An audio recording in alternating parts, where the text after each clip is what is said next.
The OnePlus Nord isn't exactly a cheap phone. It may be a mid-range device, but it's not exactly cheap. In fact, if you spend maybe $100-200 more, depending on your region and taxes, you can bump up to a kind of more premium experience with a device like the PocoF2 Pro. But if you do spend that extra money, what are you going to get in terms of performance?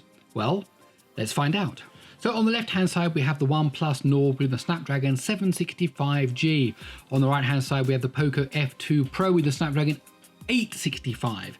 So of course we've got the very best of the Snapdragon 700 series with almost the very best of the Snapdragon 800 series. Of course now there is a Snapdragon 865 Plus, and as I'm saying that, clearly now a lead is being built up by the PocoF2 Pro as it is in the compression test, while the OnePlus Nord is, well, just now going into the compression test. It was behind. Oh, but as I said, that the PocoF2 Pro has gone into the 16 thread test, 16 tasks all being done simultaneously using that octa-core processor, running 2 tasks on each, probably depending on how the schedule is working. As I said, that is now gone into the mixed CPU GPU part of the test, starting with the blur test, as the OnePlus Nord is now into that same 16 thread test. We're now into the infinite scrolling list on the right hand side, so clearly we can see a lead being built up here in terms of the CPU. Now when we get to the GPU, of course, very much a different GPU situation. As I'm saying that, we're now into the smoke particle test on the right hand side, 28 frames a second, 29 I just saw there, as it now goes into the Unity test. In the Unity test, of course, the Snapdragon 865 has got the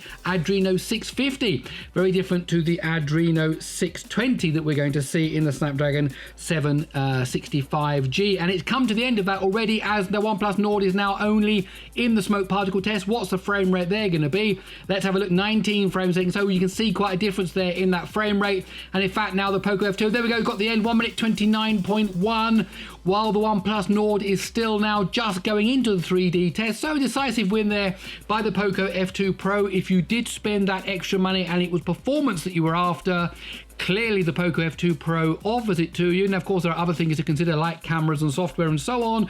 And the OnePlus Nord is going down now to the valley. It will swing right, get to the end of the valley, and then it will go into the Unreal test. Now of course we use Unity and Unreal to demonstrate that I'm using 2 different platforms that are built natively for these devices.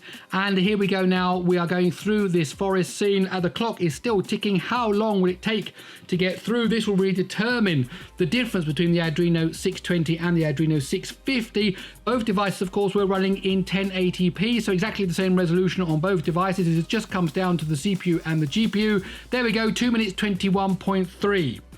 Okay, let's break down the scores and see exactly what happened. So if you pay your extra money, you're definitely going to get more performance. The PocoF2 Pro came in 1 minute 29.1.